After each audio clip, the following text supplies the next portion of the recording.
வணக்கம் நண்பா. TNSTC latest செய்திகள். பிப்ரவரி 28 வெளியான தகவல். மார்ச் 6 கோட்டை நோக்கி பேரணி. போக்குவரத்து கழக தொழிற்சங்கங்கள் அறிவிப்பு.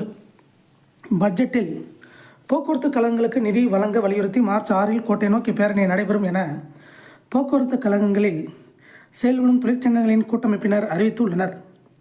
இது தொடர்பாக சிஐடியு, ஏஐடியுசி பணியாளர் சம்மேளனம் ஆகிய சங்கங்களை உள்ளடக்கிய கூட்டமைப்பு விடுத்த அறிக்கையில் ஊதிய பேச்சுவார்த்தை தொடர்பான அறிவிப்பு இல்லாத நிலையில் அடுத்த மாதம் சட்டப்பேரவையில் நிதிநிலை அறிக்கை தாக்கல் செய்யப்பட உள்ளது.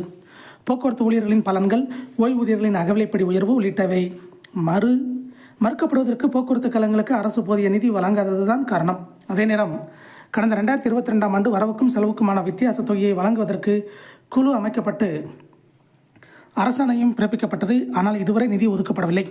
எனவே நிதிநிலை அறிக்கையில் போக்குவரத்து கழகங்களின் வரவுக்கும் செலவுக்குமான வித்தியாச தொகைக்கு உரிய நிதி ஒதுக்க வலியுறுத்தி வரும் 6ஆம் தேதி பல்லவன் இல்லத்தில் இருந்து கோட்டை நோக்கி பேரணி நடத்த முடிவு செய்துள்ளோம். அரசிடம் நிதி பெறுவதுதான் அனைத்து பிரச்சனைகளுக்குமான தீர்வு என்று அதில் கூறப்பட்டுள்ளது. இதை போன்ற போக்குவரத்து துறை வேலைவாய்ப்பு செய்திகள், அப்டேட்டுகளை தெரிந்து கொள்ள நம்ம சேனல் சப்ஸ்கிரைப் பண்ணுங்கள், ஷேர் பண்ணுங்கள், லைக் பண்ணுங்கள். நன்றி, வணக்கம்.